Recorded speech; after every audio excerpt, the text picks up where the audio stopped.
Some movies are so connected to the states in which they're set that it would be impossible to imagine them set anywhere else. I mean, just try and imagine Pulp Fiction set in New York instead of California, Good Will Hunting in Alaska instead of Massachusetts, or Taxi Driver in North Dakota instead of New York. You can't do it. And that's because these movies, and countless others like them, have their state running through their DNA. All 50 of the United States are full of their own unique histories, traditions, and mannerisms that make them stand apart. And some movies can feel like love letters to their respective states, treating the locations like another character in the story, and serving as a window, inviting the audience into a unique world. This unique way of looking at movies inspired me to launch my brand new film podcast, 50 States of Cinema, where I examine films through the states in which they're set, seeing what they got right, what they got wrong, and everything in between. You can check the description box below to learn more about it, and also stay tuned to the end of this video where I'll go into more details on what to expect from the show. In this video, I thought I'd go through all 50 states, highlighting the popular films from each to see the different and even bizarre ways these states have helped tell their stories. And I'll even pick what I think is the best movie from each state. Now first, I want to set a few parameters for my selections. First, the movies don't need to be filmed in the state in which they take place, but they at least need to be set there in the story. Throughout film history, other states, and even other countries have tried to capture the essence of a particular state, and I find that fascinating. They're attempting to communicate or replicate some truth about that place. Now, do they always work? Hell no. But that's all part of the fun in examining these movies. Second, the movies don't need to spend the entire runtime in their state, but they at least need to spend a majority or some really pivotal moments in that state. So I'm not going to count most road trip movies that spend 5 minutes in a state and then drive on past. Lastly, and probably most controversially, I'm not counting documentaries. Believe me, I know just how powerful documentaries are at communicating the intricacies of an entire state or small towns and their unique cultures and issues. Hoop Dreams, Harlan County, USA, Streetwise, these are all documenting real life. In this list, I'm more interested in seeing how filmmakers try to capture and recreate a state and weave those elements into their larger story, for better or worse. So you documentary diehards out there, please don't yell at me. Before I get to the list, I wanted to quickly thank the sponsor of this video, Mubi. A few movies you'll see me highlight later on in this video are Boyhood with Texas, Frances Ha with New York, and Night of the Living Dead with Pennsylvania. And those are all currently streaming on Mubi. Mubi is a curated streaming service dedicated to elevating fantastic films from all over the world. From iconic directors to emerging auteurs, there's always something new to discover.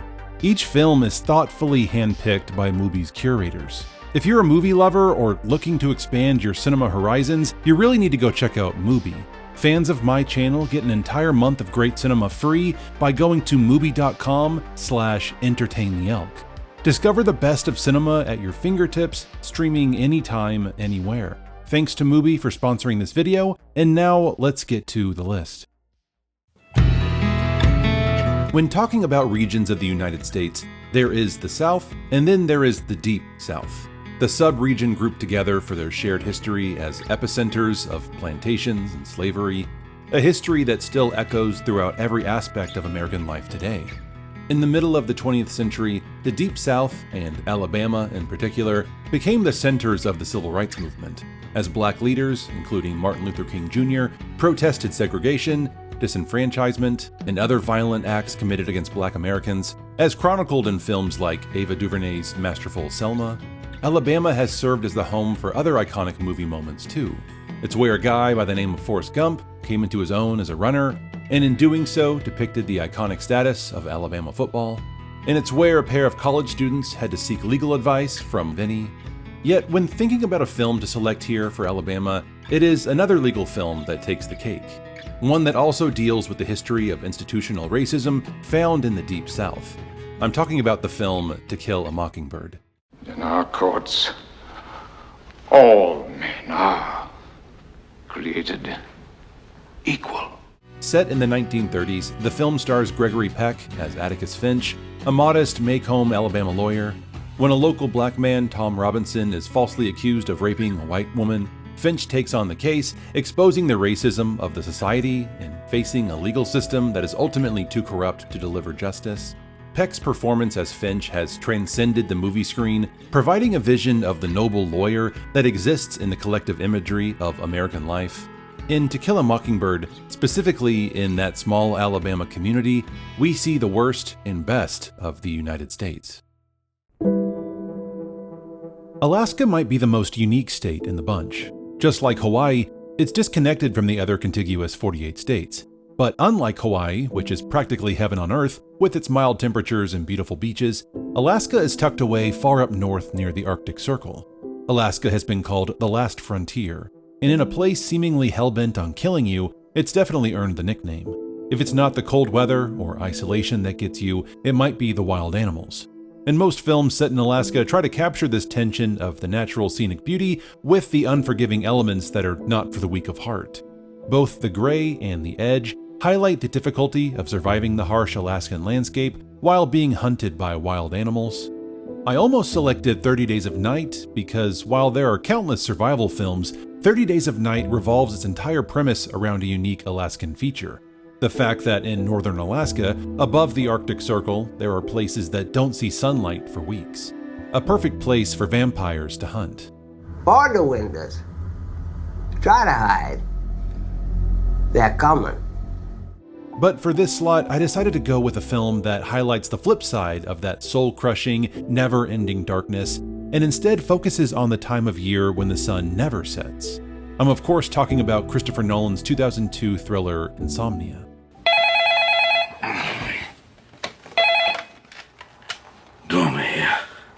Yes, Alaska is called the last frontier, but it's also called the land of the midnight sun, because in certain areas between the months of April and August, the sun never fully sets. Christopher Nolan sets Insomnia during this specific time of year and uses the relentless sunlight to parallel Will Dormer's ever-present guilt of mistakenly shooting his partner and trying to cover it up. Towering snow-capped mountains surround this remote town and constantly remind us just how isolated and alone our characters are. But Nolan doesn't stop there. He throws in thick fog, a foot chase across floating logs, and plunges into icy water. Nolan uses everything at his disposal to help tell this psychological thriller and proves the point that everything in Alaska might in fact be trying to kill you, even Robin Williams. Arizona is the only state with all 4 North American deserts. So even though Arizona isn't completely made up of desert, it's certainly what it's known for. A lot can happen in the open desert. It's isolating, quiet, slow, and filmmakers love to use Arizona's deserts as a blank canvas to tell their stories. There's westerns like My Darling Clementine, 310 to Yuma, and the iconic, always quotable Tombstone. I didn't think you had it in you. I'm your huckleberry. But I think Arizona films are at their best when they're at their weirdest. Like I said, a lot can happen in the open desert. Giant mutated spiders, alien life forms, a 250-car convoy, and a spirit manifested as a sports car that attacks the local racing gang.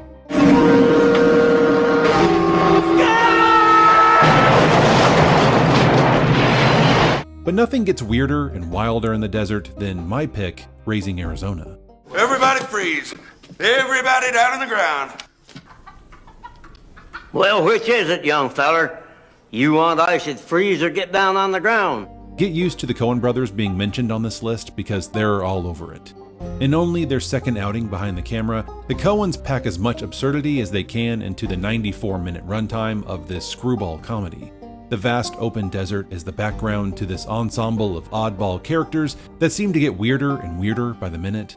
You never leave a man behind! I didn't leave him behind! And no moment is better than what might be the best chase scene in all of cinema. An elaborate sequence that's straight out of Looney Tunes, consisting of big guns, small brains, a pack of dogs, Huggies diapers, and a petty thief with a panty on his head. Just above Louisiana, touching a medley of states including Texas and Tennessee, is Arkansas. It's in a fitting location since many of the films set in the state feature people who seem to be at some kind of crossroads in their lives, struggling to survive and make something of their life. There's something about Arkansas films that capture this can-do attitude, the idea that one's life is in one's own hands, even if that means bending the law. Smokey and the Bandit revolves around high-speed bootlegging, Boxcar Bertha revolves around train robberies, Mud and American Made blur the lines between crime and redemption, while True Grit has a young girl who hires an old U.S. Marshal to avenge her father's death. But a film that I think captures the beautiful spirit and optimism of the American dream is in the 2020 film Minari. Woo! Woo! Woo! Woo! Go! Woo! Minari tells the semi-autobiographical story of a family of Korean immigrants who moved to rural Arkansas to start their own life, despite everything working against them. The film is all about finding new starts and planting something in the ground, literally and figuratively. A life that one can truly call one's own. It's a film that captures the persistence, the ability to survive and live in one's own way, the Arkansas way. How do you even begin to break down California? A state so pivotal, influential, and monumental to American and global cinema. There's too many good California films to count, but let me give it my best shot. California has beaches, deserts, mountains, forests, wine country, but the easiest way to break the state down is Northern and Southern California. When you hear Northern California, you instantly think San Francisco. And so many movies have captured the city's beauty and unique features. The red of the Golden Gate Bridge has never looked more vibrant than in the beautiful Technicolor of Vertigo. Bullet drops you on the steep, twisting roads of downtown San Francisco. Milk, 48 Hours, Zodiac, The Conversation, Dirty Harry. And when you travel down to Southern California, it becomes even more impossible. Sure, there's San Diego, but it's obviously all about Los Angeles, Hollywood, Tinseltown, a city so intertwined with the beginnings of cinema. There are countless movies about making movies, La La Land, Sunset Boulevard, The Player, but there's way more about the tumultuous dichotomy of Los Angeles where the haves and have-nots rub shoulders. Ew! Get off of me! Ugh, as if! For every wealthy suburban movie like Clueless, Fast Times at Ridgemont High, The Graduate, and 500 Days of Summer, there's the darker side of Los Angeles. The struggling communities in downtown and South Central in movies like Tangerine, Boys in the Hood, Straight Outta Compton, and Friday, and the seedy underbelly of rampant crime in movies like Training Day, Heat, Nightcrawler, and LA Confidential. When talking about filmmaking in Southern California, I have to mention two of the most influential auteur filmmakers who call Southern California their home, Paul Thomas Anderson and Quentin Tarantino. You can get a unique perspective on Southern California history by just watching PTA's filmography. He covers everything from the oil boom at the turn of the 20th century in There Will Be Blood, to the pornography industry in the San Fernando Valley during the 70s and 80s and Boogie Nights. Throw in some raining frogs, broken plungers, waterbeds, and a hell of a lot of weed, and you get a pretty good grasp on the vibe of Southern California. Quentin Tarantino took the world by storm with his first two films, Reservoir Dogs and Pulp Fiction, proving that independent cinema could be both critically and financially viable. But for my pick, I'm going with Tarantino's most recent film, Once Upon a Time in Hollywood. Now, if you think you're seeing double, don't adjust your television sets because, well, in a way you are. All of Tarantino's films are love letters to cinema, but never before has Tarantino worn his heart so on his sleeve. Once Upon a Time is a movie about making movies, but it's also about the changing of an industry and a town. The death of the classic Hollywood studio system into a more rebellious and even frightening industry for those who can't change with the times. And in many ways, Rick Dalton and Cliff Booth's struggle with this shifting Hollywood parallels Tarantino's own struggles with a current-day Hollywood that is unrecognizable from the 60s and 70s Hollywood that is long dead. Once Upon a Time in Hollywood shows us that sometimes the only happy ending we can get requires hopping back in a time machine and making it ourselves. Next on the list is Colorado, home to some of the highest peaks of the Rocky Mountains. Beautiful cities like Denver and Aspen, where the beer flows like wine, and where beautiful women instinctively flock like the salmon of Capistrano. But the extreme cold weather and elevated heights makes Colorado a perfect setting for survival films. Jeremiah Johnson and Cliffhanger focus on surviving the outdoors, while films like Misery and The Shining focus more on the indoors, with the main characters surviving cabin fever, isolation, and the people they find themselves trapped inside with, whether it's family or their number one fan. And you better hope nothing happens to me. Because if I die, you die. The Shining is such an easy slam dunk selection for Colorado. It's a brilliant movie, but since it mostly takes place inside the Overlook Hotel, it doesn't really feel like a Colorado movie. I mean, call this a major case of overthinking it, but this is my list and I can do whatever the hell I want. So instead, I'm going to go with a movie that puts its quiet little mountain town front and center. South Park, bigger, longer, and uncut. How would you like to suck my Mr. Darcy? Holy shit, dude. I guess one Colorado-based musical just wasn't enough after Cannibal the Musical, and so Colorado natives Trey Parker and Matt Stone turned their filthy, foul, and funny cartoon into a full-fledged movie musical. An R-rated cartoon musical about censorship, war, and a Satan-Saddam Hussein relationship shouldn't work, but damn it if it isn't hilarious and insightful. And it all circles around this fictional Colorado town. South Park, Colorado seems like the butt of the joke, but really it's just a petri dish where satire can flourish. It allows Parker and Stone to point the finger at everyone, and I think we all know which finger that is. Connecticut state lines are less than an hour drive away from New York City. Because of this close proximity, Connecticut has been represented in film as this quiet getaway, removed from the hustle and bustle of New York City, a place to settle down, suburbia, where one can really chase the American dream. In Mr. Blandings Builds His Dream House, the Blandings family outgrow their tiny New York City apartment and move to Connecticut in order to move into a larger house.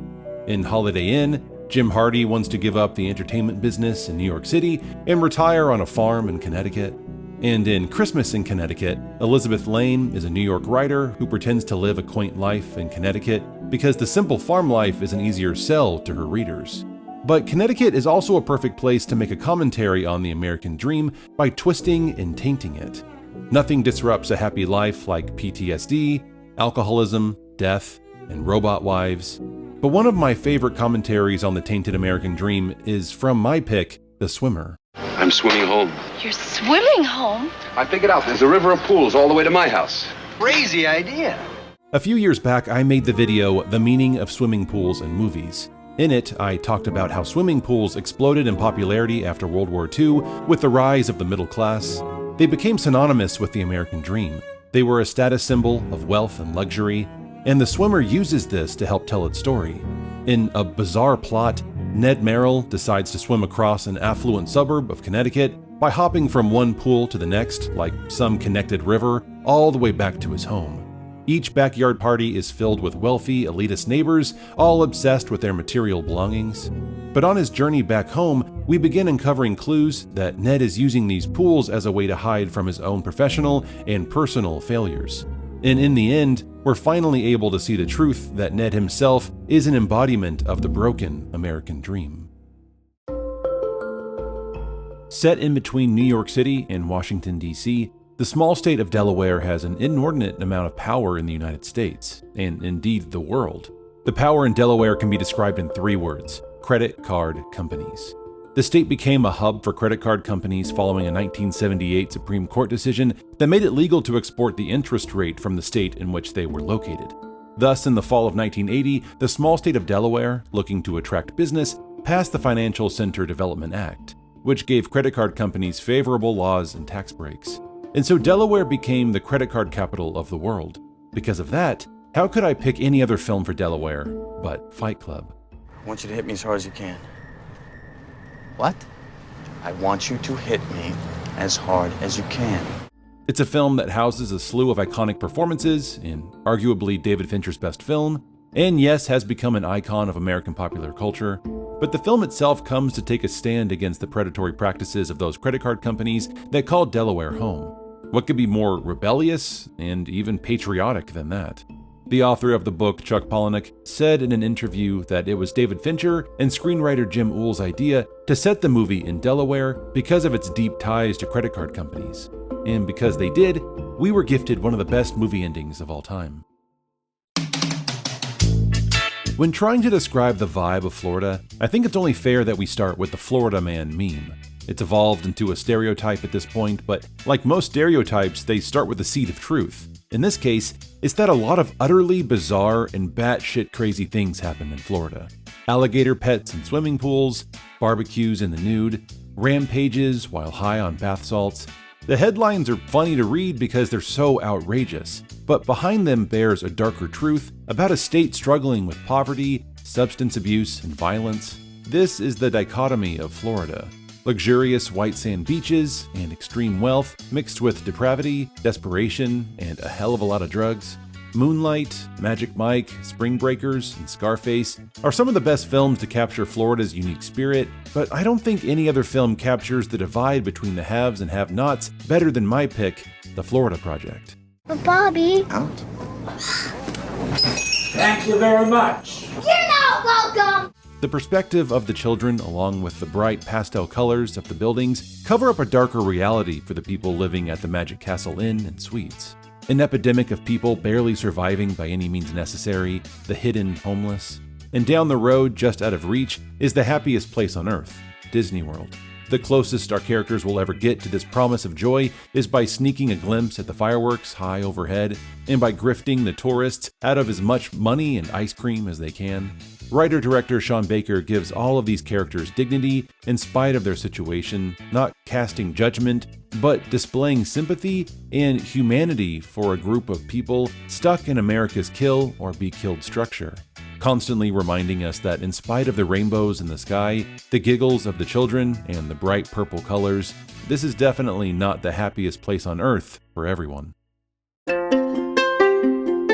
While Hollywood is synonymous with American filmmaking, the industry itself is growing in the state of Georgia more than anywhere else in the United States. Billions of dollars have poured into the state as production companies take advantage of the state's generous tax incentives for filmmakers. Films set in the Deep South often deal with the history of slavery and segregation in the state. Notable examples include the two adaptations of Alice Walker's epic The Color Purple, Lee Daniels' The Butler, and 1989's Driving Miss Daisy.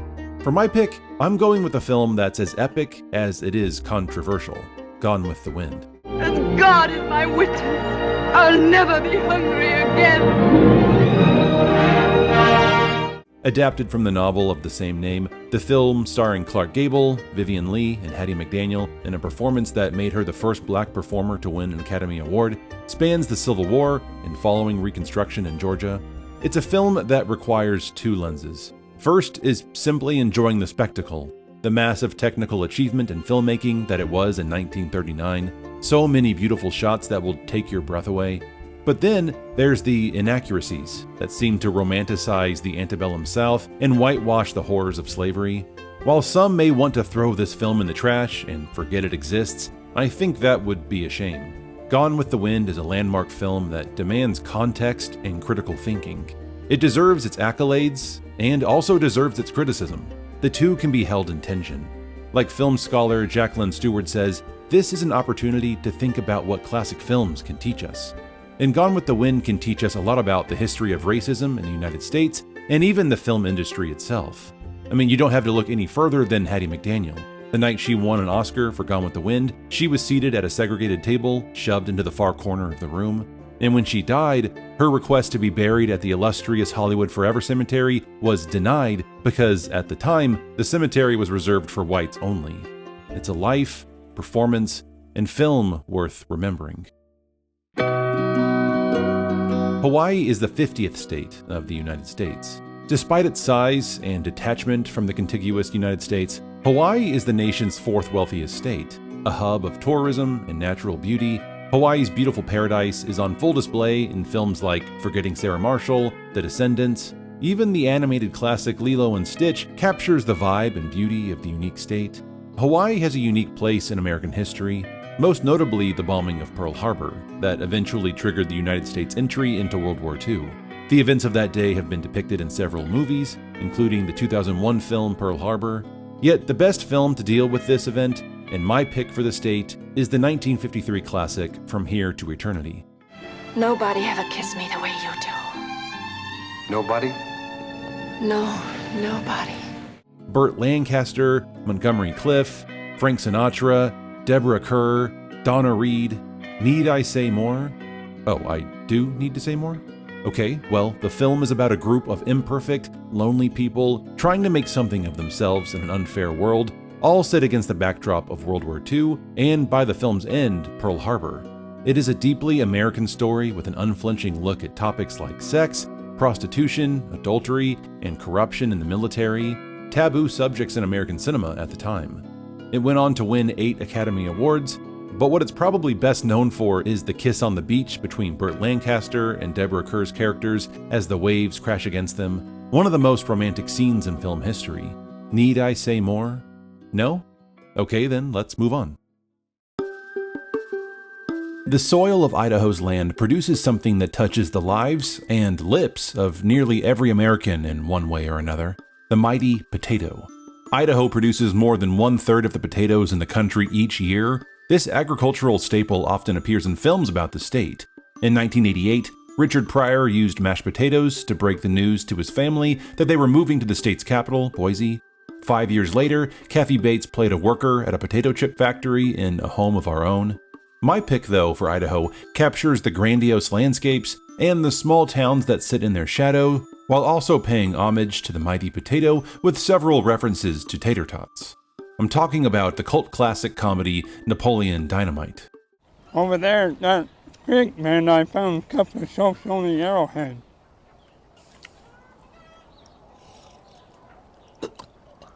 Set in the real town of Preston, Idaho, which today has fewer than 6,000 residents, Napoleon Dynamite is one of the earliest cult classics of this century.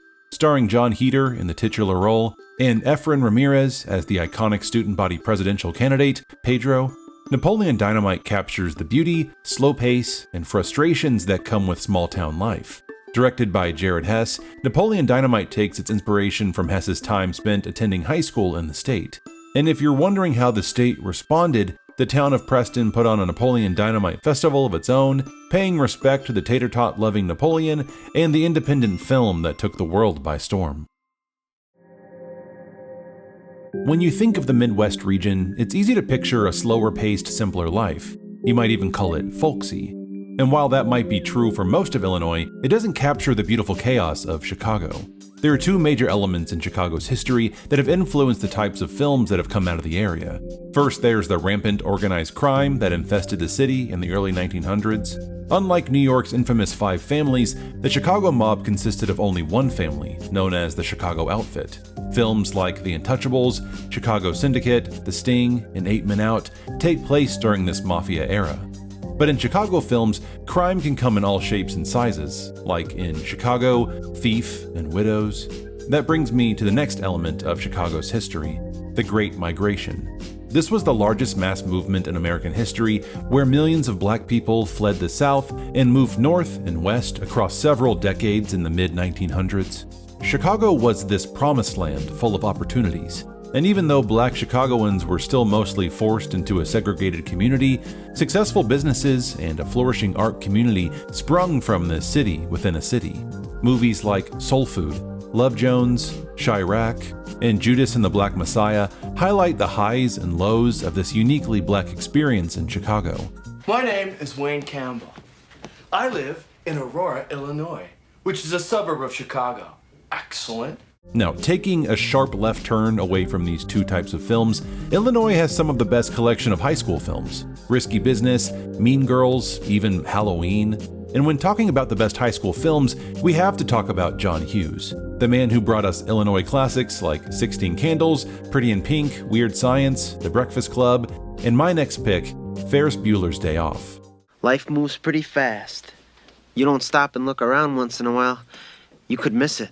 Hughes perfectly captures the thrill of infinite possibilities that comes with playing hooky for a day. And when Chicago is your playground, there really is an infinite amount of possibilities. A baseball game at Wrigley Field, paintings, and more paintings at the Art Institute of Chicago, staring down from atop the Sears Tower, riding down Daley Plaza in the parade, the Chicago Mercantile Exchange, the Chicago River. The entire movie plays out like a brochure of the sights and sounds of Chicago. And we get to see it all through the youthful eyes of naive high schoolers, reveling not only in the infinite possibilities of a day off, but also the infinite possibilities that come with an entire life still on the horizon. And through it all, John Hughes managed to craft the perfect love letter to Chicago. Again and again, Indiana movies have come to serve as iconic snapshots of American life. A young boy in rural Muncie found himself entranced by alien beings and Close Encounters of the Third Kind. In The Magnificent Ambersons, Orson Welles depicts a fictionalized Indianapolis and a wealthy family in decline. Decades later, Ralphie Parker celebrated Christmas in the state, and it's where Rudy was carried off the field during a Notre Dame football game. But it's one of America's greatest inventions that first comes to mind when thinking about the state: basketball. Love for the game runs from the smallest towns to its largest cities, and basketball is central to my pick for Indiana, Hoosiers. Don't get caught up thinking about winning or losing this game. I don't care what the scoreboard says at the end of the game. In my book, we're going to be winners. In Hoosiers, basketball is more than a game. For Coach Norman Dale, the chance to coach the small high school basketball team of Hickory is a chance at redemption. The same is true of Myra Fleener, who once dreamed of leaving her town behind, but finds a way to fall back in love with it through the historic run Dale takes his team on. And then there is Shooter Flatch, an alcoholic who often embarrasses his son by showing up drunk to the games. But the most compelling moments of Hoosiers come when we see the reaction of the fans, and the ways their community rallies to their support. Basketball becomes a great equalizer, where the poorer communities can show off their skills and face off against those in the wealthier cities. Yet it also remains a common language, one that the state of Indiana has come to share with the country and the world. The farms of Iowa have played host to a fair share of deeply human cinematic stories. It was on an Iowa farm that Meryl Streep and Clint Eastwood's characters fell in love in The Bridges of Madison County. It's through the farms and highways of Iowa that Richard Farnsworth as Alvin drove a lawnmower to see his dying brother in Wisconsin. The agricultural industry of Iowa provides a poetic background for several films, capturing the opportunity and challenges of life in America. So of course, when we think about movies set in Iowa, no conversation would be complete without Field of Dreams. If you build it, he will come. It's a film about family, land, and of course that other slice of Americana, baseball. Iowa native Annie lives on a farm with her husband Ray and daughter Karen. In the film, the land itself becomes a character. When working the land, Ray hears a whisper, which urges him to turn the valuable farmland into something of only sentimental value: a baseball field.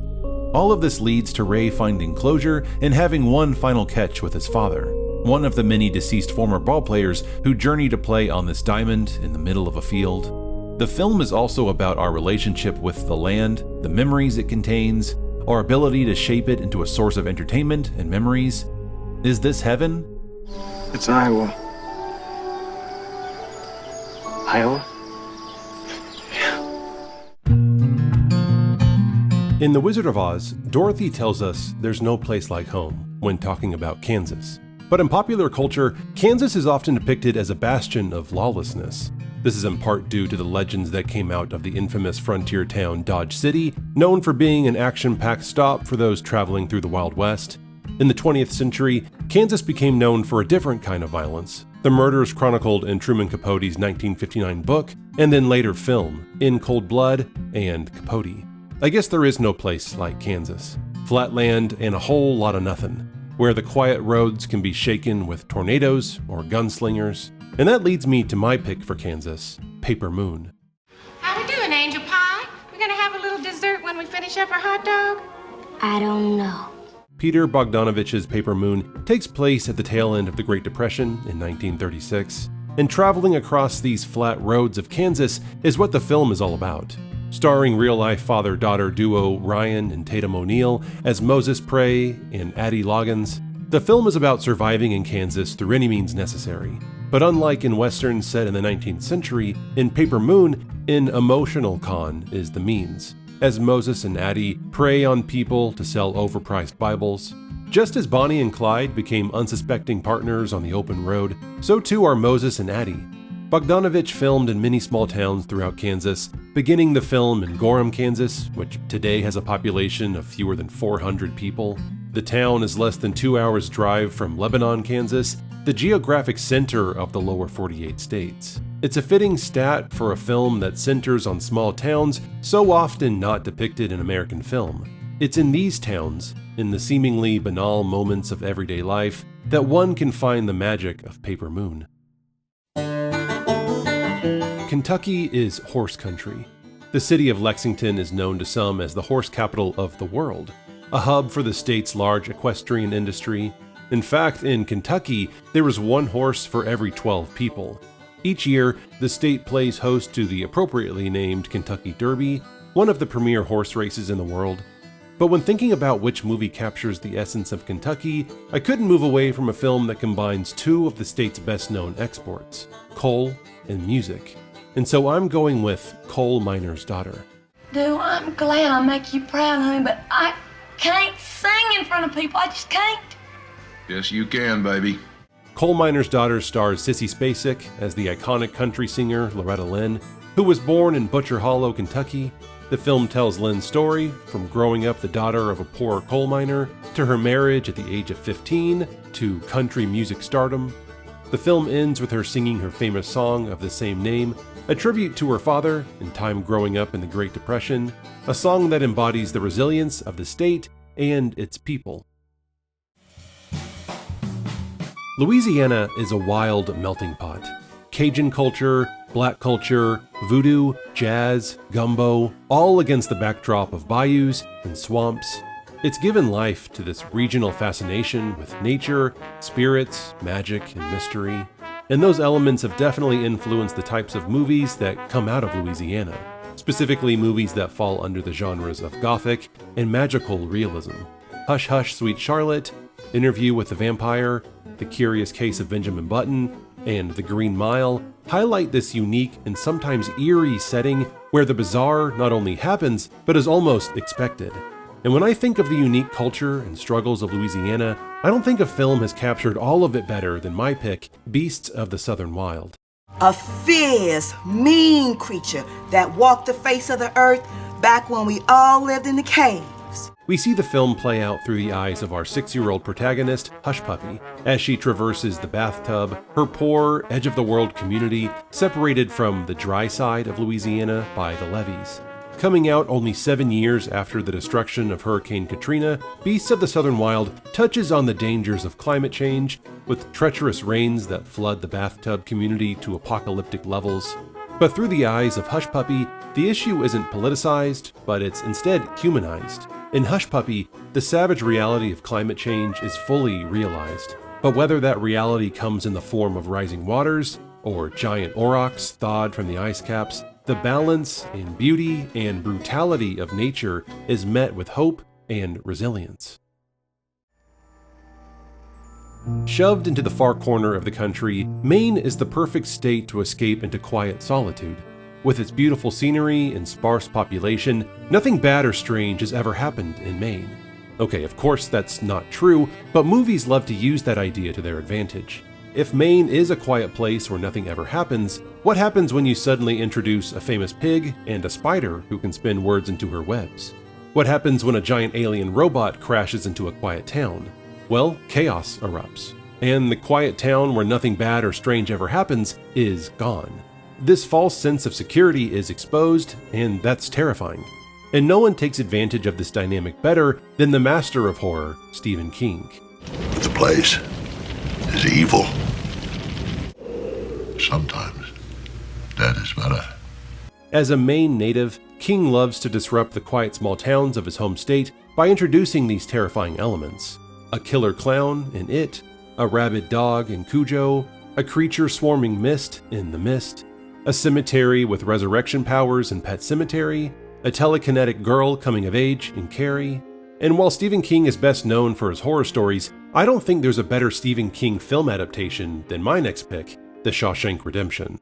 Yeah, I think it would be fair to say I liked Andy from the start. I might have made a mistake in Colorado by skipping another Stephen King adaptation that mostly takes place within the walls of a building, but rest assured I'm not going to make that same mistake twice. Director Frank Darabont takes King's novella, Rita Hayworth and Shawshank Redemption, and weaves a beautiful story about corruption, friendship, dignity, and hope. This isn't a horror movie, but horrific, terrible things happen time and time again within the walls of Shawshank Prison. And Andy Dufresne, a caged bird with feathers too bright, never loses hope. The Shawshank Redemption further proves that bad and strange things happen all the time in small-town Maine, like corrupt prison officers exposed for their crimes, and an innocent man who crawled through 500 yards of shit in order to find his freedom. Maryland is home to several cult classics. In 1982, Baltimore native Barry Levinson made his beloved film Diner. The Blair Witch Project took the world by storm when it came out of nowhere in 1999, sparking a found footage trend that became insanely popular, especially in horror movies. The state's proximity to Washington, D.C. has made Maryland host to a number of political films too, like And Justice for All and Enemy of the State. But when I think about Maryland, there's one name that stands out among the rest. Baltimore native and the Pope of Trash himself, John Waters. His films include classics like Pink Flamingos, one of his many collaborations with the iconic performer Divine, and then later 1990s gems like Crybaby and Pecker, but none of his films are more beloved than my pick, Hairspray. I have told you about that hair, all ratted up like a teenage Jezebel. Hairspray captures the exciting changes of the 60s, while also offering a harsh look at the racism and segregation of the period. The film uses the joy of TV, in this case, dance and the Corny Collins Show, based on a real Baltimore dance show, to explore issues of representation, whether it be gender, race, class, or body type. The film captures the progressive and regressive nature of the period, the aftershocks of which we still live with today. Boston, the capital of Massachusetts, is known for many things. Harvard, blue-collar workers, sports, Catholics. If you were to just look at the myriad of films made about Boston, you'd think that the town was known for its rampant crime too, because man, there are a lot of violent movies based in and around Boston. Boondock Saints, Black Mass, Gone Baby Gone, Mystic River, Knives Out, Shutter Island, The Town, and my pick for Massachusetts, The Departed. You got something you wanna ask me? In The Departed, we see how our main characters, played by Leonardo DiCaprio and Matt Damon, are byproducts of their class. Leo plays Billy Costigan, who spent his weeks as a child in the wealthy suburbs outside of Boston with his mother, and his weekends on the city streets, palling around in the tough Irish Catholic neighborhoods with his father.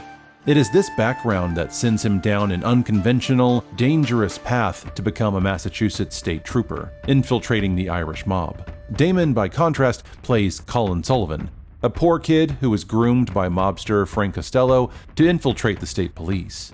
Colin Sullivan's so desperate to climb the ranks in social status that he wants to settle down in a relationship that's doomed to fail from the beginning and wants an expensive apartment with the view of the Massachusetts State House, a building that represents the American ideals of wealth, ambition, and power. Just like another son of Massachusetts, Nathaniel Hawthorne, said, "Families are always rising and falling in America." Michigan is a state divided. Literally, it's split into two pieces. But also it points to a larger divide in the overall makeup of the state. Thriving suburbs at the expense of a decimated and dying Detroit. In the 1920s, Detroit was on the forefront of the booming auto industry with Henry Ford and his innovation of the assembly line. Quickly, Detroit became the fourth largest city in America and gained the reputation as Motor City. But the Great Depression and labor unions concerns decimated the auto industry. The Great Migration that I mentioned in Chicago happened in Detroit too, but the racial tensions led to a white flight, where white residents fled to surrounding suburbs, taking with them businesses and tax revenues that helped keep the city afloat. Films about Michigan often highlight this history and divide, and quickly you can get a glimpse at two different realities. The film Detroit portrays the racial tensions leading to the 12th Street riot, and The Virgin Suicides gives a perspective on white flight and the real dangers that can happen when shutting yourself off from perceived threats. But for my pick, I'm going with 8 Mile. I don't want to win, I'm outie. Here, tell these people something they don't know about me.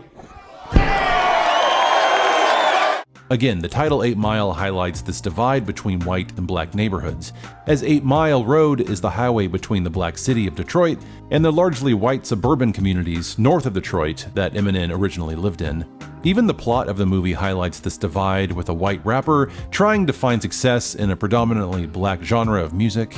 8 Mile is a musical biopic that's not really a musical or a biopic, starring Eminem, who the movie is based on, in his first ever acting role. There's so many reasons why this movie shouldn't have worked, but it does. And it's because of its sincerity and honesty, highlighting the difficulties of life in and around Detroit, an American dream built on hustle that feels universal. Oh, and it helps to have an Academy Award-winning song that holds it all together. When I think about Minnesota movies, a vast majority of them feel like they could fall under the category weird shit happens in the cold. Minnesota is like a sister state to Arizona in that sense. But replace the sun-scorched desert with snow-covered plains, and you get Minnesota. Minnesota is quiet, folksy, wholesome, and sometimes boring, and it's out of this boredom that our characters have just enough time to get involved in, like I said, weird shit, that shakes up everything that's quiet, folksy, and wholesome. A bag full of money and a simple plan, a beauty pageant and Drop Dead Gorgeous, teenage pregnancy and Juno, demon-possessed high schooler and Jennifer's Body, the hottest Christmas toy in Jingle All the Way, and practically everything in Purple Rain. I'm pretty sure I'd need an entire video dedicated to breaking down everything weird and bizarre in A Serious Man, a movie containing suffering at a biblical level not seen since Job. But for my pick, come on, you know what it is. It's maybe the easiest pick out of all 50 states. It has to be the Coen brothers' 1996 masterpiece, Fargo. You see something down there, Chief? No, I just think I'm gonna barf. A movie so weird that they titled the movie after a North Dakota city, and not the Minnesota city where the movie predominantly takes place. Apparently they didn't like the sound of Brainerd for their movie. I guess I can't blame them. But seriously, how are the Coen brothers so damn good at capturing the essence of a place? The look, feel, and sound, down to the quirky dialect of Minnesota. Oh, yeah? Yeah. Yeah, is that useful to you? Oh, you betcha, yeah. Yeah. Every bit of this movie bleeds Minnesota, and the Coens use this quiet, folksy, and wholesome state as a snow-covered backdrop to some of the most heinous and gruesome things ever put on film. A quick search online will show you that Mississippi consistently ranks as the state with the worst humidity in the United States. Summers are scorching and brutal, and as the temperatures rise, so does the tension. And when you look at the state of film set there, it seems like everything runs hot in Mississippi. There's this bubbling tension, anger, and hostility just underneath the surface that's ready to explode at any moment. Some of these are family tensions, like Cat on a Hot Tin Roof and The Long Hot Summer, that even highlight the unforgiving heat of Mississippi. However, most films focus on the racial tension that's so prevalent in the state's history. Django Unchained uses Mississippi as this nightmarish Deep South setting where the odds of escape from the Candyland plantation will be virtually impossible. In films like Ghosts of Mississippi, Mississippi Burning, The Help, and Oh Brother Where Art Thou focus on the Jim Crow South and the violent reactions to progress. And the film that I think best highlights this volatile state of change and progression is my pick, In the Heat of the Night. Virgil, that's a funny name for a boy that comes from Philadelphia. What do they call you up there? They call me Mr. Tibbs. Sidney Poitier plays a police detective from Philadelphia, swept up in a murder investigation in small-town Mississippi.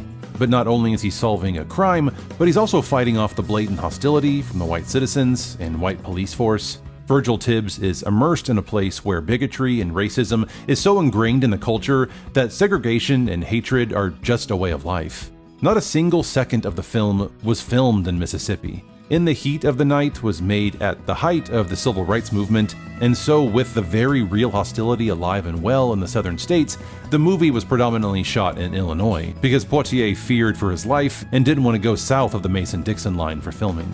The film itself was a major turning point in American cinema. It's noted as the first major Hollywood film lit with proper consideration for a black person. Standard lighting focused on lighter complexions, and that strong lighting produced too much glare on dark complexions, rendering the features indistinct. But the other notable aspect was the slap heard round the world. Was Mr. Colbert ever in this greenhouse, say last night about midnight? Poitier's on-screen slap of a white person was the first known act of physical defiance in a major studio film by an African American that didn't result in punishment or death of the character. In the Heat of the Night was a turning point for filmmaking as it helped spark the first wave of black directors, an interest in black stories, and a rise in black movie heroes. Some of the nation's most iconic adventure stories take place in the remote towns of Missouri. It's where Jesse James was assassinated by the coward Robert Ford, and it's where Tom Sawyer and Huckleberry Finn got into trouble. Even modern films like Gone Girl and 3 Billboards Outside Ebbing, Missouri use quiet, small-town gossip to help tell their dark stories. The state is centrally located, with nearly all its eastern border set against the Mississippi River, and along the Mississippi is where you'll find St. Louis. In 1904, St. Louis was placed emphatically on the map as a major city on the rise as it played host to the Summer Olympics and the World's Fair. And my pick for Missouri deals with the year leading up to the World's Fair, the 1944 masterpiece, Meet Me in St. Louis. Clang, clang, clang went the trolley, ding, ding, ding went the bell. Just 5 years after her iconic performance in The Wizard of Oz, Judy Garland stars as Esther Smith, and it's through the diverse and often wacky Smith family that we get to navigate a bygone era where women had dance cards, houses were lit by gaslights, and children would throw flour in the faces of strangers to celebrate Halloween. It was one of the period's great musicals, with classic songs like The Trolley Song and Have Yourself a Merry Little Christmas. Meet Me in St. Louis chronicles one of the most exciting years in Missouri's vast history. Montana has been nicknamed Big Sky Country. Named after the French word for, you guessed it, mountains, Montana has certainly earned the name with its beautiful, breathtaking scenery. It's home to many national parks, including the most entrances to Yellowstone. That's what most movies set in Montana conjure up. Big, epic lands, sky, and dreams. Denis Villeneuve dropped a gigantic alien spaceship against the Montana landscape in his 2016 film Arrival. And think of the Western stretching back through every era of Hollywood. Barbara Stanwyck and some guy named Ronald Reagan in Cattle Queen of Montana, Dustin Hoffman and Faye Dunaway in Little Big Man, Legends of the Fall, and of course Jane Campion's recent work The Power of the Dog. One film that encapsulates everything great about Montana, and my pick for the state, is the 1992 film A River Runs Through It. In Montana, there are 3 things we're never late for: church, work, and fishing. Radio.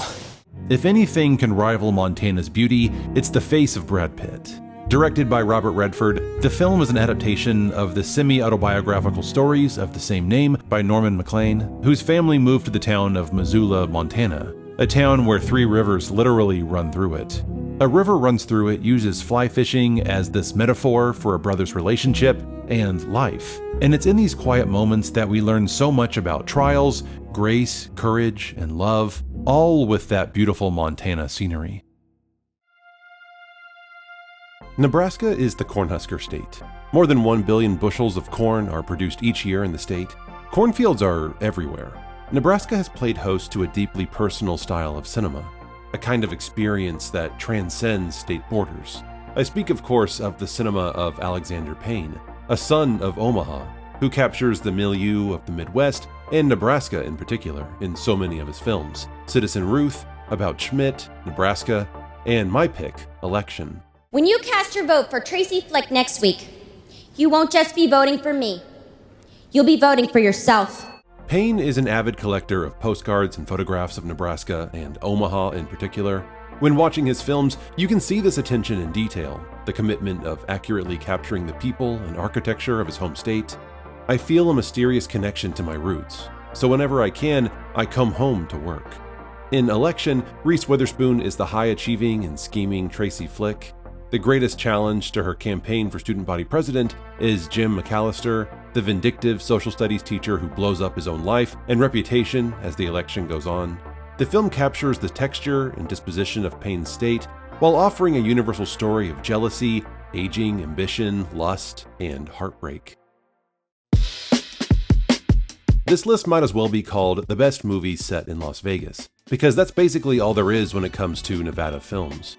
Okay, there's a few westerns like The Misfits, The Oxbow Incident, and The Shootist that take place outside of Las Vegas.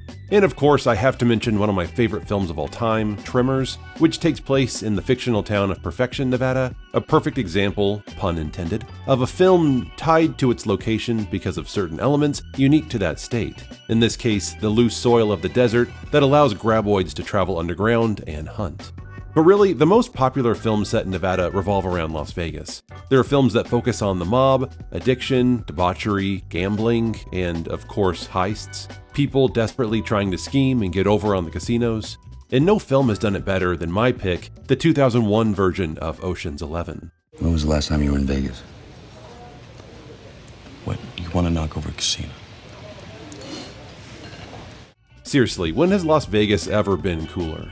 Well, okay, maybe technically the cooler, but you know what I mean. A fantastic ensemble of thieves led by George Clooney, Brad Pitt, and Matt Damon, a love interest in Julia Roberts, and a proper villain in Andy Garcia. The film is washed in bright lights and colors. The music is funky, groovy, stylish, and sets a tone throughout. As the audience, you instantly feel like another member of the crew, in on the jokes and schemes, while still being kept in the dark on plenty of twists and turns that keep you guessing until the very end. Sure, this is a remake of the 1960s version starring the Rat Pack, and the crew comes back to Las Vegas in Ocean's 13, but both of those films pale in comparison in almost every way to the brilliance and electricity found in Soderbergh's 2001 version. Few states embody New England more than New Hampshire. The Granite State boasts the motto, "Live free or die." The state captures the revolutionary spirit of America, embodied no better than their lack of an income tax.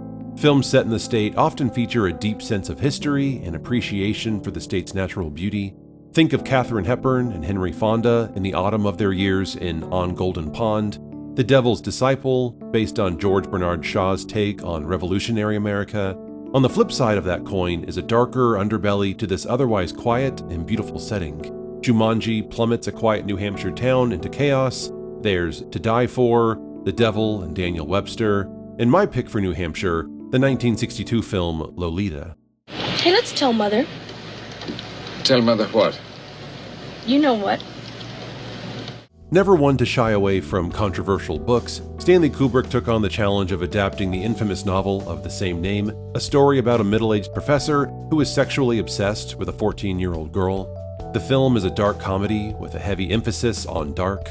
The film offers us a slice of Americana. Big houses with white picket fences, gardens, cherry pie, and taints it all with this twisted, so-called romance. Kubrick took the trappings of old, respectable New England and turned it into one of the most perverse tales of the 20th century. Across the Hudson River from New York City, the coast of New Jersey stretches for 130 miles, from Frank Sinatra's hometown of Hoboken all the way down to Cape May. On the way is Monmouth County, which gave us Clerks, and then there's Atlantic City, which has played host to movies like The King of Marvin Gardens, and of course Atlantic City. Since the days of the American colonies, New Jersey has had a reputation of being, well, kind of stuck in the middle, squeezed between huge destination cities like New York City and Philadelphia. It's this feeling of being caught in between two sides that highlights my pick for New Jersey, On the Waterfront. I could have been a contender. I could have been somebody instead of a bum. Set in Hoboken, the film stars Marlon Brando as Terry Malloy, an ex-fighter who now works on the docks. Once a prize winner, he now stands accused of throwing a fight at the insistence of the local mob boss, for whom he also works as a henchman.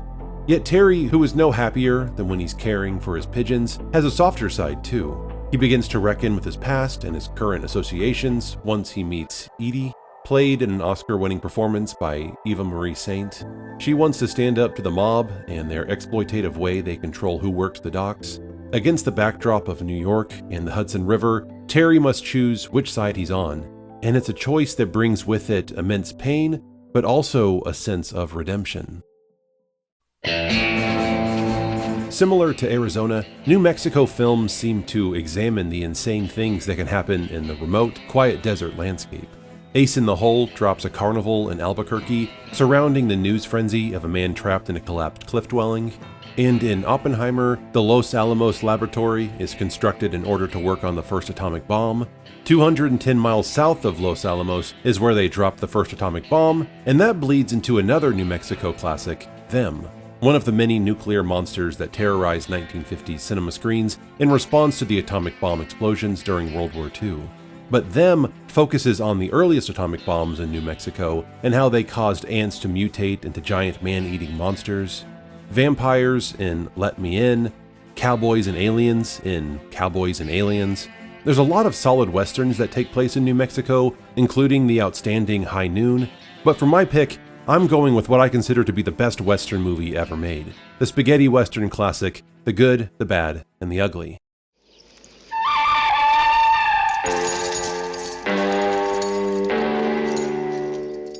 As a spaghetti Western, this film had an Italian director, in this case Sergio Leone, and was filmed in Europe. It's fascinating watching The Good, the Bad, and the Ugly and getting an alternate reality of New Mexico during the Civil War.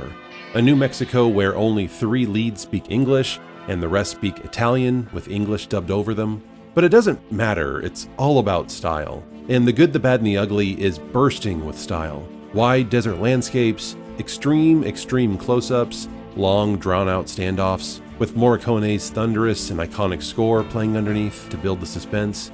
And it all revolves around a race to a massive pile of gold buried in a grave. The Good, the Bad, and the Ugly is the fastest 3-hour epic you'll ever see. And even though it never actually stepped foot there, New Mexico has never looked better.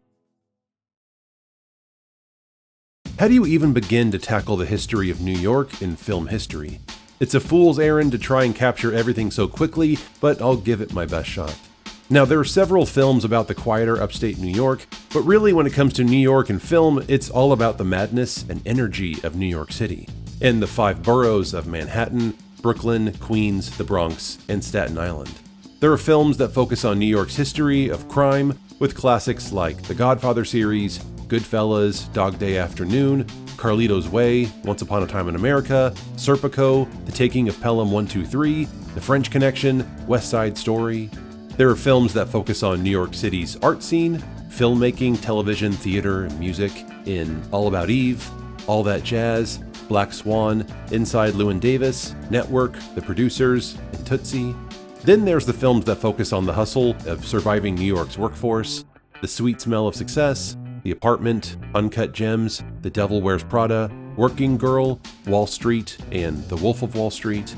There are movies that use New York City's unique features to help tell their stories, like King Kong and the massive buildings. The Warriors uses the subways and streets like some dystopian maze. Spider-Man uses the skyscrapers to travel around, and Rear Window uses cramped apartments to tell a story of a neighbor accidentally witnessing a murder through an open window. Then there are the auteurs that have been birthed from the city. Martin Scorsese, Woody Allen, and Spike Lee all know different sides of New York City and communicate those intimate details into their stories. And for my pick, I'm going with Spike Lee's masterpiece, Do the Right Thing. Then why'd you move back to Massachusetts? I was born in Brooklyn. The genius of Spike Lee's Do the Right Thing can partially be attributed to the way it deals with space. A group of people in one neighborhood, on one day, in the midst of an unbearable heat wave. In Brooklyn, Mookie, played by Lee himself, delivers pizza for an Italian-American shop owner who loves selling pizzas to the mostly black clientele, but does not live in the neighborhood himself. Racism, classism, gentrification, xenophobia, police brutality, and sexism all weave throughout the narrative, culminating in a deadly climax of a murder and a riot. There is no place that better represents the best and worst of what America can be than New York City. The neighborhood itself goes from a vibrant space where people look out for one another to a microcosm of the racism that is so deeply embedded in every aspect of American life and society. When you look at the films that take place in North Carolina, they span so many different genres. Sports movies like Days of Thunder and Bull Durham, thrillers like Cape Fear, horror movies like I Know What You Did Last Summer, and Stephen King's sole directorial effort, Maximum Overdrive.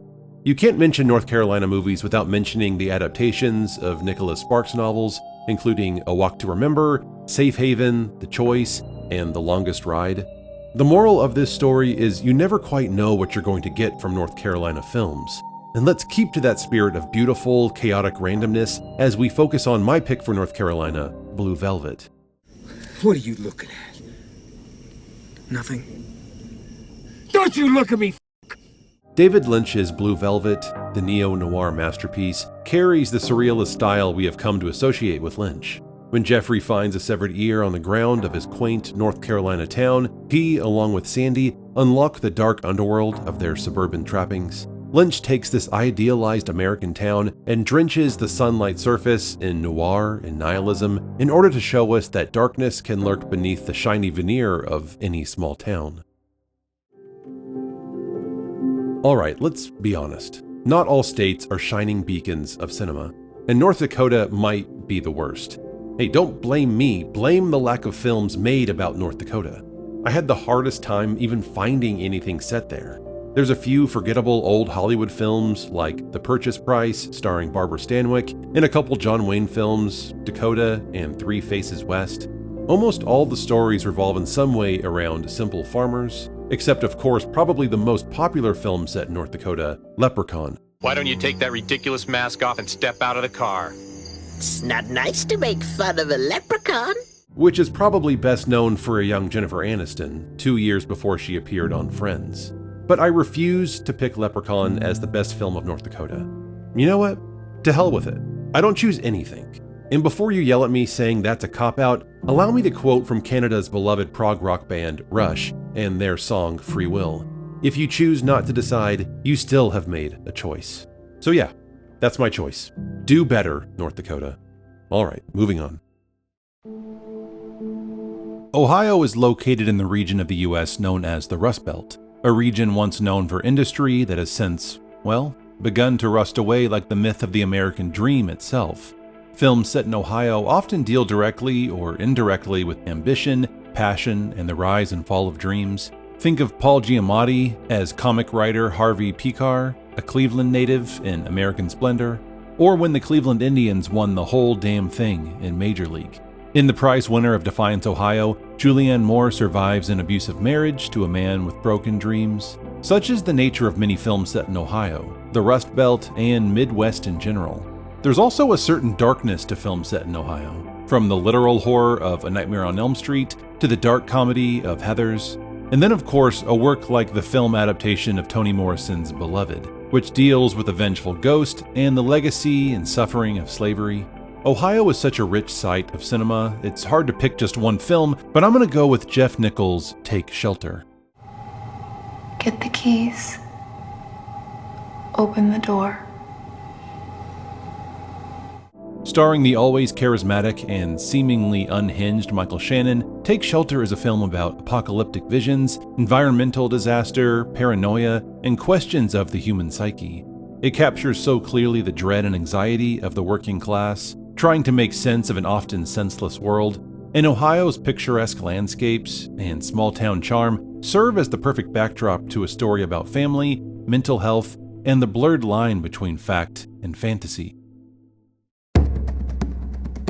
In 1904, Thomas Edison filmed Driving Cattle to Pasture, a 1-minute short that is exactly what it sounds like, a group of men herding cattle. In that film, you can see many of the things we have come to associate with Oklahoma cinema: open, beautiful flat landscapes, livestock, and the promise of manifest destiny. Oklahoma has played host to many iconic film adaptations, such as John Ford's take on the novel The Grapes of Wrath, which tells the story of the Dust Bowl, a less idyllic, more devastating depiction of the state's terrain. There's the musical Oklahoma, and the play August Osage County. The Outsiders helped launch so many careers, and I have to mention Twister, a film that feels like it couldn't exist anywhere else besides Oklahoma's flatlands and Tornado Alley. Like many states in these remote areas of the country, Oklahoma has a long list of westerns. And for my pick, I'm going with a recent film that puts a spin on the western genre and shines a hurtful light on the dangers of manifest destiny. I'm talking about Martin Scorsese's 2023 film, Killers of the Flower Moon. I was sent down from Washington, D.C. to see about these murders. See what about them? We'll see who's doing it. Throughout the 1800s, the Osage, like many native tribes, were forced time and time again off their land and made to live in Indian territories. In the 1870s, the Osage were relocated once again to Oklahoma, and it's there that they stumbled into wealth, as that land happened to have oil underneath it. But as Killers of the Flower Moon depicts, that wealth soon made the Osage, once again, the target of white violence. Ruthless business interests began killing members of the Osage tribe, sometimes even marrying into their families to take control of the interests. Killers of the Flower Moon becomes a powerful meditation on the land itself. The land that has been stolen, the land that has been mined for riches, and the land on which such violence took place. To study the history of land is to tell the violent, racist history of America. For a 5-year span in the mid-80s and early 90s, the tiny city of Astoria, Oregon was used to portray small-town America in popular films like Kindergarten Cop, Short Circuit, and The Goonies. Filmmakers loved the location because of its geographic diversity, nestled between the ocean and the wilderness. This geographic juxtaposition between cities, the ocean, and wilderness runs throughout a number of Oregon films. There are films that focus on the isolating vast wilderness of the Pacific Northwest in movies like Mean Creek, 7 Brides for 7 Brothers, Sometimes a Great Notion, Wendy and Lucy, and First Cow. There are films that focus on the city life, like Drugstore Cowboy and Zero Effect. But where Oregon really shines is in the films that focus on the juxtaposition between the two. Leave No Trace takes survivalists and forces them into city life. Green Room takes city punks and drops them into a Nazi bar in the woods just outside Portland. I almost selected Pig for my favorite Oregon film because the film feels like it couldn't exist anywhere else besides Oregon. The juxtaposition between the woods and the city, a truffle hunter and his pig, set against the booming culinary scene of Portland. But who am I kidding? It has to be One Flew Over the Cuckoo's Nest. I mean, what do you think you are, for Christ's sake? Crazy or something? Well, you're not. Jack Nicholson has never been better than the aggressive, sleazy, charismatic as hell Randall McMurphy, who pretends to be insane in order to get himself out of prison. Very quickly, he finds out that all the patients inside this Oregon mental institution are trapped in one way or another. Confined behind locked doors, gates, and barbed wire, everything is washed in a suffocating white. The cement walls, the clothes they wear, the vibrant green wilderness just beyond the walls is freedom. The closest they ever get to freedom is the basketball court outside and a stolen boat ride on the ocean. These fleeting moments, along with McMurphy's constant rattling, serve as reminders that they are human beings and sometimes freedom is a choice.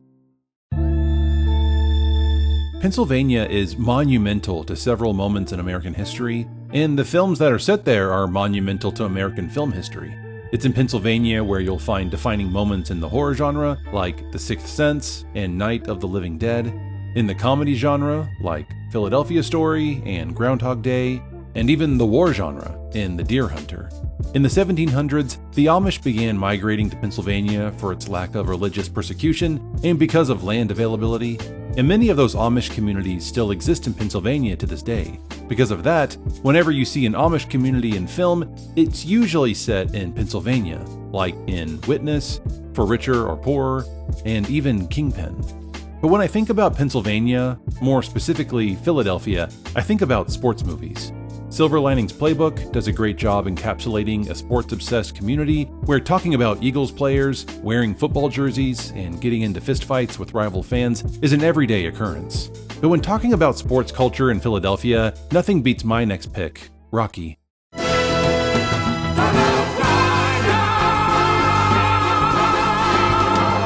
The underdog story of a low-level boxer is so damn good that it spawned 5 sequels and currently 3 Creed spin-offs.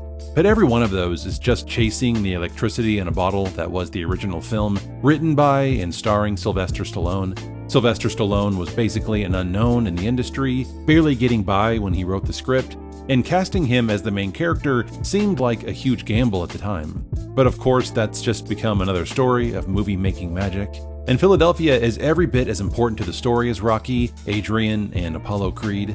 Its streets, landmarks, and citizens are a beautiful and authentic backdrop to the iconic training montage that has become so synonymous with the Rocky franchise.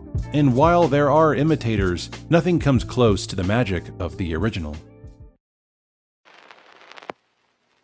Let's make something clear. Rhode Island isn't an island. Though it is nicknamed the Ocean State and known for its coastal communities and commerce, Take for example the city of Newport, equally known for the mansions of the nation's so-called robber barons, as it is for its iconic folk and jazz festivals as depicted in the 1956 classic High Society.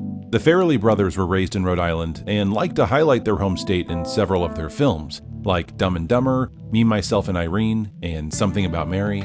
But my pick for Rhode Island is from the horror genre and has its roots in the deep history of New England, The Conjuring. Hey, wanna play hide and clap? The Conjuring takes its inspiration from real events that occurred in 1971 and can be traced back to the early 19th century. The haunting film centers on a pair of demonologists who assist a family who recently moved into an old farmhouse in Harrisville, Rhode Island, only to experience a series of increasingly disturbing events. The film climaxes in an exorcism, a fitting end given that Rhode Island is the state with the highest percentage of Catholics. The long history of New England captures the sins of the land and the strict Christian legacy of those who have lived there since the earliest days of the United States. As one of America's oldest states, South Carolina and the film set there are often brimming with history, whether it be of the country itself or deeply personal stories of the people who have lived there. The first that comes to mind might be The Patriot, set during the days of the American Revolution, or perhaps a film like The Secret Life of Bees, which deals with racism of the Jim Crow South. While many might be quick to associate South Carolina with its reputation as a vacation hotspot for Northeasterners looking to play a round of golf or lay on the beach, it's also one of the 10 poorest states in the country. The Big Chill takes place in Beaufort and has such a stacked cast of people you just want to hang out with. For my pick though, I'm going with one of the most beloved romantic films of the 21st century, The Notebook. What do you want? What do you want? It's not that simple. What do you want? Funny that Nicholas Sparks is all over North Carolina, but actually wins the spot for South Carolina. And it's well deserved. This is the perfect example of a film that isn't praised by critics, but still adored by fans. Is the film overly melodramatic? Hell yes. But who cares? The chemistry of Ryan Gosling and Rachel McAdams is that good. It has Battle of the Bulge, Southern Charm, Forbidden Love, Makeouts in the Rain, and a bittersweet ending. Perfectly paired with a bottle of wine and a box of tissues, The Notebook has everything a romantic at heart could want.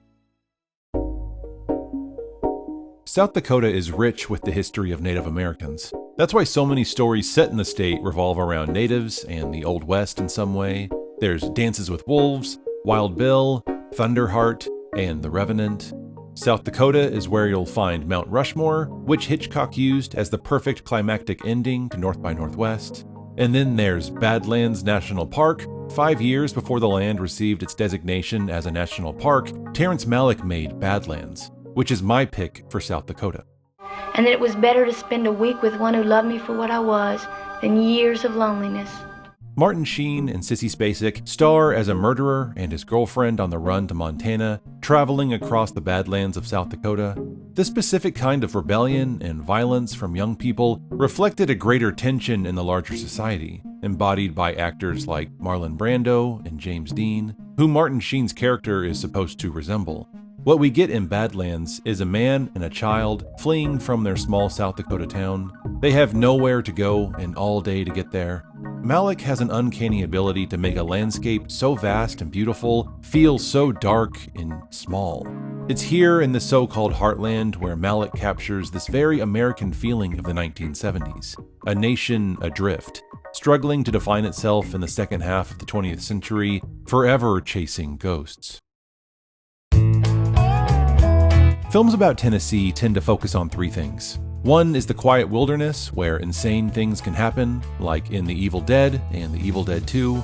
There are legal dramas like Inherit the Wind, The Client, and The Firm. But then there's also the music industry. You don't have to look any further than Baz Luhrmann's Elvis to see how central music is to the state's identity. Hustle and Flow has DJ pivoting into a life of hip-hop. Walk the Line explores the life of Johnny Cash. And The Thing Called Love is a comedy about trying to make it as a country singer in the genre's mecca, Nashville. Nashville is known worldwide for its vibrant music scene, and that's where I'm going for my pick for Tennessee, Nashville. And what I could do is I could tell you, I mean, we could drive around, but I can show you a little bit of Nashville, and I can tell you things that'd send you around the corner. Has anyone been better at bringing together massive ensembles than Robert Altman? I don't think so. The scope of Nashville is massive. It contains 24 main characters and an hour's worth of musical numbers. The film follows these characters clashing into each other in and around the country and gospel music scene of Nashville, with the industry serving as this microcosm of American society with its focus on greed, ambition, and politics. Out of a long career of fantastic films, Nashville is truly Robert Altman's magnum opus. When you think Texas and film, it's easy to think westerns. And for good reason, because Texas probably has the most comprehensive list of westerns when compared to other states. You have your classic westerns like The Wild Bunch, HUD, Giant, and The Searchers. But then you have films that technically aren't westerns, but either take place at a similar time or have a similar feeling and tone, like Bonnie and Clyde, The Best Little Whorehouse in Texas, Places in the Heart, and Old Yeller. And then you have your neo-westerns that take the classic elements of a western and drop them into a more contemporary setting, like Hell or High Water, Blood Simple, and No Country for Old Men. What's the most you ever lost on a coin toss? Sir? The most you ever lost on a coin toss. But Texas is so much more than just westerns. As the largest contiguous state in the nation by far, Texas has a large and diverse film catalog to match. There's horror movies like From Dusk Till Dawn, Planet Terror, Death Proof, and of course the Texas Chainsaw Massacre, comedies like Reality Bites and Office Space, dramas like Paris, Texas, Dallas Buyers Club, Selena, and The Last Picture Show. I mean, there's even a war movie inside the state with The Alamo. A unique genre specific to Texas is the football genre, with films like Friday Night Lights, Necessary Roughness, North Dallas 40, and Varsity Blues. But when I look at a state, I love to examine the films by the filmmakers who live there, because they know how to accurately convey the tone, culture, and overall essence of the state. There's Terrence Malick and his films Days of Heaven and The Tree of Life. There's Wes Anderson's earliest films, Bottle Rocket and Rushmore. But for my pick, I have to go with another Texas filmmaker, Richard Linklater, and my personal favorite of his, Dazed and Confused. That's what I love about these high school girls, man. I get older, they stay the same age. Linklater has mastered the genre of the hangout movie. Films that aren't focused on plot, but are more character-driven. There are several films in his filmography that fall into this category, but sticking to Texas films, there's Slacker, Boyhood, Everybody Wants Some, and Dazed and Confused. Like I said, very little plot. But it doesn't matter. The characters are so dynamic and the dialogue is so engaging that we just want to hang out with these characters on their first night of summer vacation as they drive around Austin, Texas, smoking weed, hitting on girls, and avoiding hazing by the upperclassmen. Dazed and Confused focuses on a version of Texas we don't always get to see.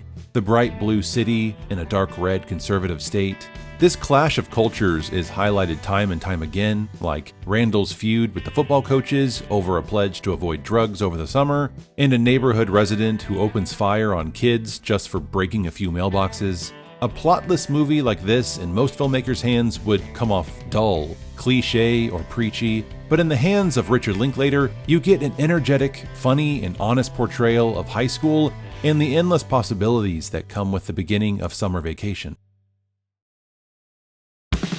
When I narrow down the best films from a state, I tend to lean towards the films that couldn't exist anywhere else. It has to be set in that specific state because its landscape, or maybe its culture, are uniquely tied to the story. There's a number of excellent horror movies that take place in Utah, like Hereditary, Silent Night, Deadly Night, and Carnival of Souls, but none of those feel uniquely tied to Utah. I mean, those films could exist anywhere.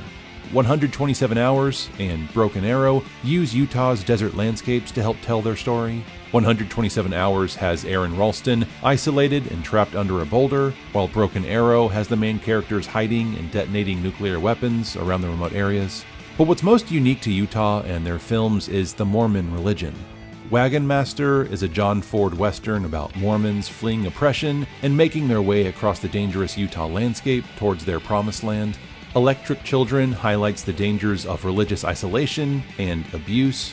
But for my pick, I'm going with the 1998 film SLC Punk. Who cares who started it? It's music. I don't know who started it, and I don't give a Mormonism has turned Salt Lake City into this ultra-conservative culture, but in response to this smothering culture is the birth of a radical subculture, the punk scene. Anarchists rebelling against a system they want no part of. Salt Lake City becomes ground zero for the social divide between the rules of religion and the chaos of anarchy. Punks versus rednecks. In a religiously oppressive city, which half its population isn't even of that religion, it comes like fire. Just 2 years after stealing every scene in Scream, Matthew Lillard again gives another tremendous performance that makes me wonder why he never became the leading man he was clearly destined to be. SLC Punk perfectly captures the years of youthful rebelliousness, the years where we feel like we can take on the entire world, blow it up, and create something radically new, and then the sobering realization that it's all futile, and we have to grow up. There is no winning against a machine and system that big. As Steve-O says at the end, there is no future in anarchy. There are few states as beautiful as Vermont. Alfred Hitchcock knew this. He captured the snowy mountains in Spellbound, and then a decade later, the rich foliage in The Trouble with Harry. These two films capture the duality of Vermont. It is at the same time a hub for wealthy old New Englanders to vacation and study, and a state with a rich local history, with small towns populated by generations of proud Vermonters. The state has given us films as varied as the musical classic White Christmas, the horror flick What Lies Beneath, and the comedy Super Troopers. I'm freaking out, man. You are freaking out, man. But when I think of Vermont and its movies, one film stands out above the rest. 1989's Dead Poet Society. Now in this class, you can either call me Mr. Keating, or if you're slightly more daring, oh Captain, my Captain. In that film, the woods of Vermont feature so strongly, nearly becoming a character in its own right. Embodying the beauty espoused in the poems read and the history they evoke, it's a film about the power of ideas. It's also one about wealth and privilege, the affordances it brings, and also the toxicity of it all. It is in the woods of Vermont that a group of boys find out the kind of men they want to grow up to be. Virginia's history is an interesting glimpse into the larger history of the United States. Colonialism, as the forming of Jamestown, Virginia, and the relationship between Captain John Smith and Pocahontas is portrayed in films like Pocahontas and The New World. Racism, with films like Lincoln and The Beguiled, highlighting the tension and destruction of the Civil War, while Shadrach, Loving, and Remember the Titans highlight the lingering racial divide in the South even after the Civil War. Even Lawless depicts the crime-ridden Prohibition era in the United States.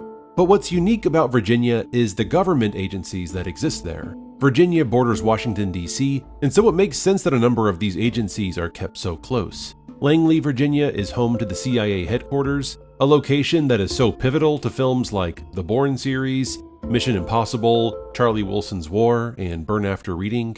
What did we learn, Palmer? I don't know, sir. I don't fucking know either. Langley also houses the NASA Research Center, portrayed in Hidden Figures. About an hour south is where you'll find Quantico, Virginia, and it's also where you'll find my next pick, Silence of the Lambs. That expires in 1 week. You're not real FBI, are you? I'm still in training at the academy.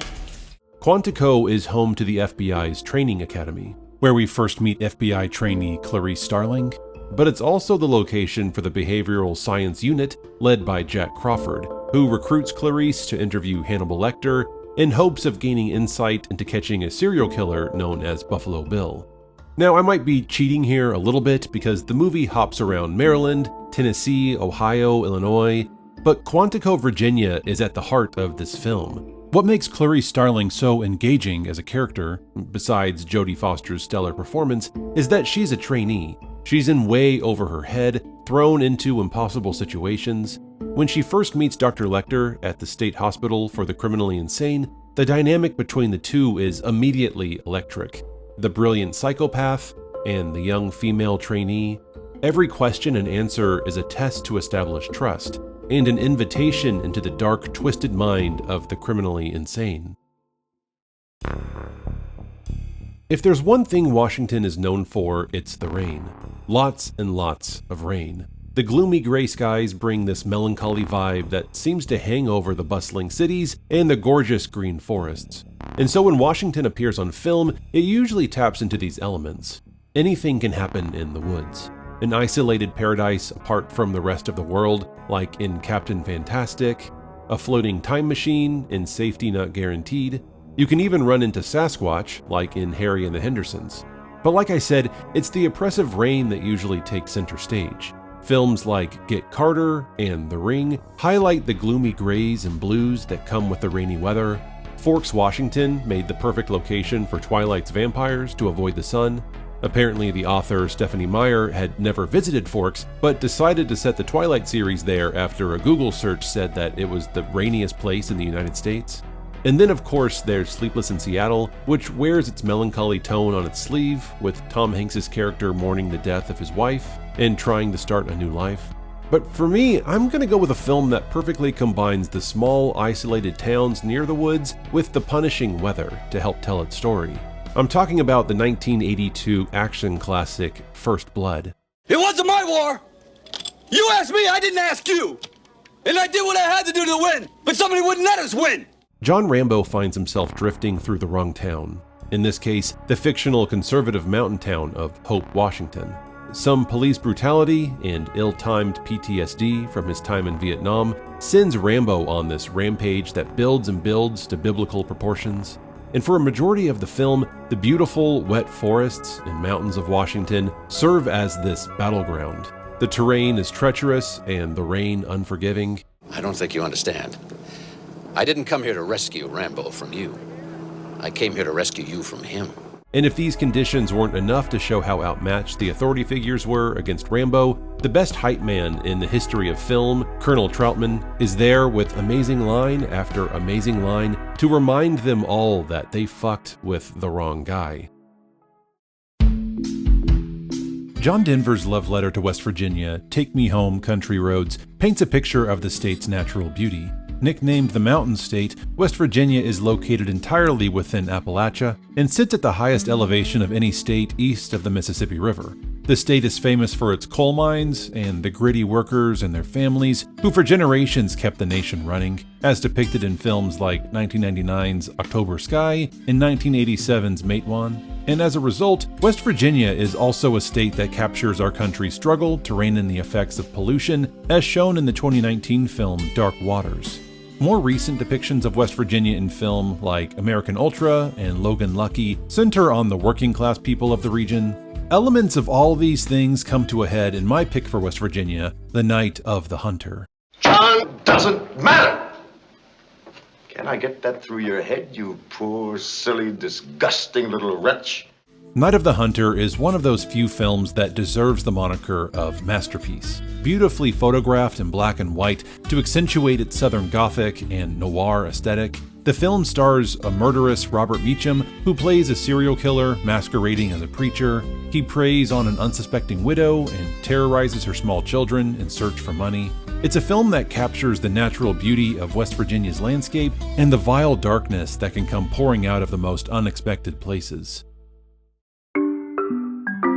Wisconsin is known for its agriculture. Dairy and logging, Come and Get It, and The Shining Hour revolve around Wisconsin agriculture. Wisconsin is the epitome of quiet Midwestern lifestyle, and so it's the perfect state to have something unexpected drop in to shake things up. An alien, a blow-up doll, giant spiders, and zombies.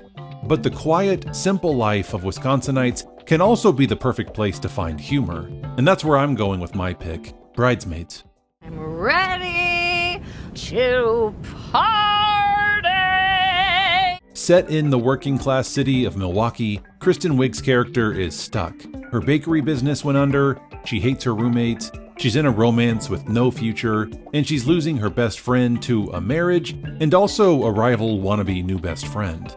So much humor is drawn from its setting, the everyday ordinary events of living in Wisconsin spiral into absurdity. But also the feeling that to actually have fun, they need to leave Wisconsin. Whether it's a failed trip to Las Vegas, Lillian gifted a surprise trip to Paris, or Helen's glamorous home in Chicago. But by the film's end, It's Wisconsin that emerges as the place for reconciliation and friendship.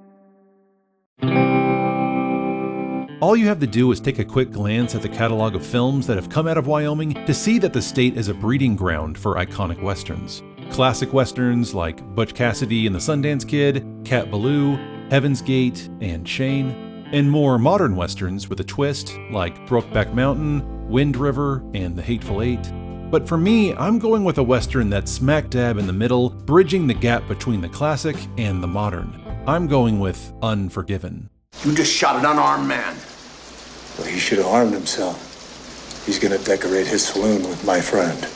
Unforgiven won Best Picture at the Academy Awards, and for good reason. It took an iconic Western star in Clint Eastwood and placed him in a movie that had the classic bells and whistles of Westerns, but twisted everything we'd come to expect from them. The victim is a prostitute, our heroes are outlaws and murderers, and our villain is a ruthless sheriff. Unforgiven examines the idea of myths, what we've come to expect from Westerns and the so-called heroes and villains in those worlds. But it strips away all the gloss and shine and casts everything in a dark, grim reality that makes us question justice, law, order, and violence. And because of Unforgiven, the Western genre has never been the same. Wow, I can't believe I'm done. This video has taken me months and months and months to make, and I really hope that you enjoyed it. If you enjoyed this conversation about film and the states in which they're set, please go check out my brand new film podcast, 50 States of Cinema. The idea of the podcast is that we focus on films with the heavy emphasis on the state in which they're set. I have a different guest come on each week, and they tell me about the state in which they grew up, what it was like, with the culture, experiences, the highs and lows, everything in between. And then in the second half of the episode, the guest and I break down a movie from that same state. I'm really excited for you all to hear this. This is another thing that's been on the back burner for years. And so I'm finally excited to roll it out, for you to hear it, and I want to hear what you think about it. You can leave me a comment here or on the podcast itself. Anything you can do to help an indie podcast grow, I would really appreciate it. And again, as always, to help push this video to more people, let's appease the algorithm gods by, leaving a comment below, liking it, or sharing it with a friend. I tried my best not to miss popular movies from certain states, but it was inevitable. So leave me a comment below. Tell me about the state where you live, some of your favorite movies, something I missed. And again, please do check out Mubi, who sponsored this video. I've been partnering with them for years. They're amazing about pushing worldwide cinema, everything from classics to indies, underground, weird, experimental, the kind of stuff that you just don't find on your big stream services. So anyways, I'm just gonna go lay down, put my feet up, and rest for a little bit. Really hope you enjoyed this video. Go check out the podcast, and I will see you all soon.